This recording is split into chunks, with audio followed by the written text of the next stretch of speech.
शासन द्वारा एक कैबिनेट की मीटिंग होती है, उसमें जो जो हिजड़े होते हैं इनको ओबीसी समाज में शामिल किया गया है। इसमें मेरा ये कहना है कि जो किन्नर समाज होता है तो क्या पिछड़े वर्ग में पैदा होता है, तो ये शिवराज सरकार का बहुत बड़ा मतलब द्वेषपूर्ण निर्णय है।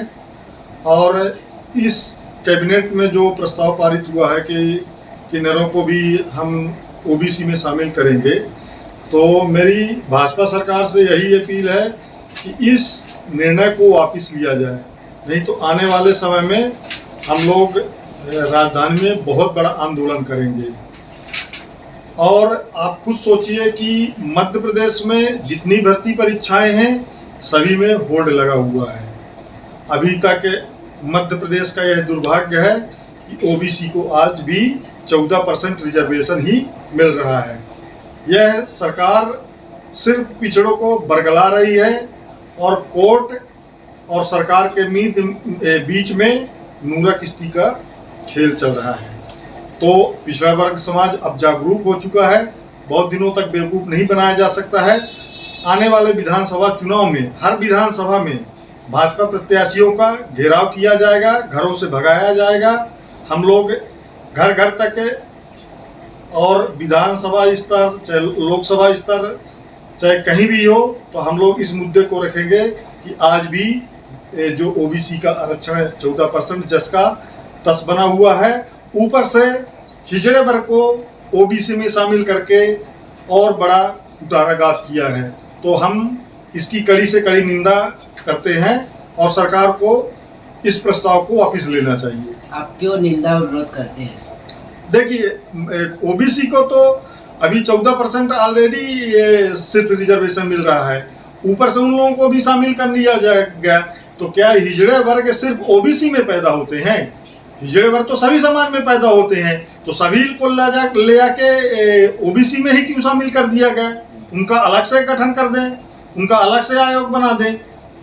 भाई सामान्य वर्ग में भी हिजड़ा पैदा होता है, एसटी एससी समाज में भी हिजड़ा पैदा होता है।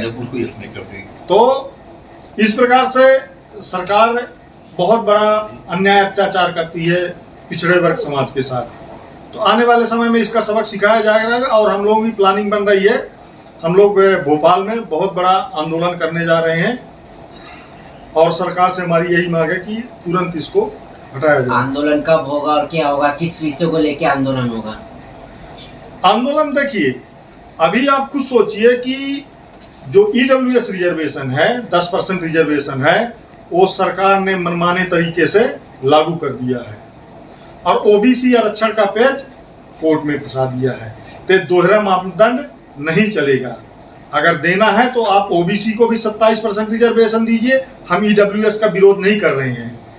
ईडब्ल्यूएस आज के डेट में आप खुद सोचिए कि कम अंक पाकर वो लोग सिलेक्शन हो रहे हैं। मतलब यहाँ तक स्थिति आ गई है कि एसटी एससी से भी बिलो उनका नंबर जा रहा है और उनका सिलेक्शन हो रहा है और तुरंत आनंद फानंद में 1 महीने के अंदर उसको प्रस्ताव में शामिल करके और आरक्षण का लाभ उनको मिल रहा है। लेकिन ओबीसी को अभी भी 14% से कम आरक्षण मिल रहा है। आपने शिक्षकों की बात की जो कि डीपीआई में लगभग 14 माह से अपने आंदोलन अनिश्चितकाल के लिए बैठे हुए, आप उसमें क्या बोले? देखिए, वो तो बेचारे बहुत प्रताड़ित हैं। आज सोच लीजिए कि गर्मी, बरसात, ठंड, मतलब सब बीत चुका, फिर से गर्मी आ गई। 14 महीने से धरने पर बैठे हैं। ये सरकार की तो निष्क्रियता है कि ओबीसी की ओर उसका सरकार का ध्यान जा ही नहीं रहा है। अगर ये बात ओबीसी की करते हैं, तो ओबीसी के अपमान की बात करते हैं, जहां हक और अधिकार की बात आती है तो वहां पर इनका मुंह बंद हो जाता है। अरे अपमान क्या है? ओबीसी को लाभ दो, ओबीसी को आरक्षण दो सभी जगह, तब ओबीसी का सम्मान मिलेगा। मुंह चलाने से ओबीसी और गाल बजाने से ओबीसी को लाभ होने वाला नहीं है। ये शिवराज सरकार सिर्फ मुंह चलाने और गाल बजाने का काम कर रही है। इसकी ओबीसी महासभा कड़ी निंदा करता है। शिवराज सिंह चौहान भी ओबीसी से आते हैं, तो क्यों नहीं कर रहे? जो शिवराज सिंह चौहान ओबीसी फर्जी ओबीसी है, नकली ओबीसी है, मैं तो उनको ओबीसी मानता ही नहीं हूँ। इनका तो सीधे नागपुर से पूरा जो बल्ब होता है, लाइट जो जलती है, तो इनका करंट नागपुर से आता है ना। तो जब वहां नागपुर से करंट आता है, जैसा वो बोलते हैं वैसा करते हैं। उनके हाथ में तो कुछ है ही नहीं।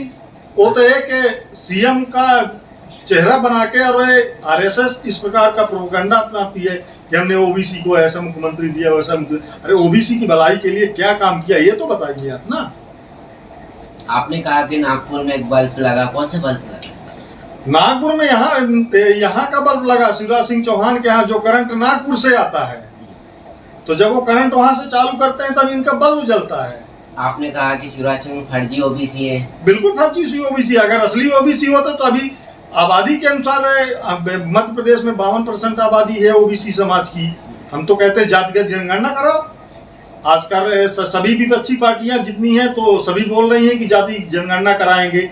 और जो 2011 में कांग्रेस ने ओबीसी की जनगणना या सभी की जनगणना कराई थी, तो मोदी सरकार को इसको ओपन करने में क्या दिक्कत जा रही है? या तो फिर पूरे देश में ओबीसी की जनगणना की बात करें। सभी पार्टियां सहमत है इसमें। ऐसी कोई पार्टी नहीं है जो जातिगत जनगणना के पक्ष में है, क्योंकि इन मनवादियों की पोल खुल जाएगी। 52% आबादी है इस देश में। अगर जातिगत जनगणना हो गई तो अपने हिस्सेदारी की बात करने लगेंगे। इसलिए भाजपा आरएसएस यह कभी नहीं चाहती है कि इनकी जनगणना हो। विधानसभा लोकसभा में ओबीसी के भी कुछ नेता चुन के जाते हैं, वो क्या बात उठाते हैं समाज की? बिल्कुल उठाते हैं। अभी हमने कल्पना वर्मा, जो हमारी सतना की रैगांव विधायक है, उसने ओबीसी मुद्दे पर बात उठाई है और बोला कि आप बताइए कि किस किस विभाग में आपने 27% रिजर्वेशन दिया है। सबकी बोलती बंद हो गई, किसी ने जवाब सही नहीं दे पाए। वो कोर्ट का बहाना बना रहे थे। कोर्ट और सरकार का तो एक खेल खेल रही है। ये जिस दिन चाहे उस दिन निर्णय आ सकता है। और फिर ओबीसी आरक्षण को संविधान की 9वीं अनुसूची में क्यों नहीं शामिल कर रहे हैं? जातिगत जनगणना क्यों नहीं करा रहे हैं? इस पर बोले सरकार।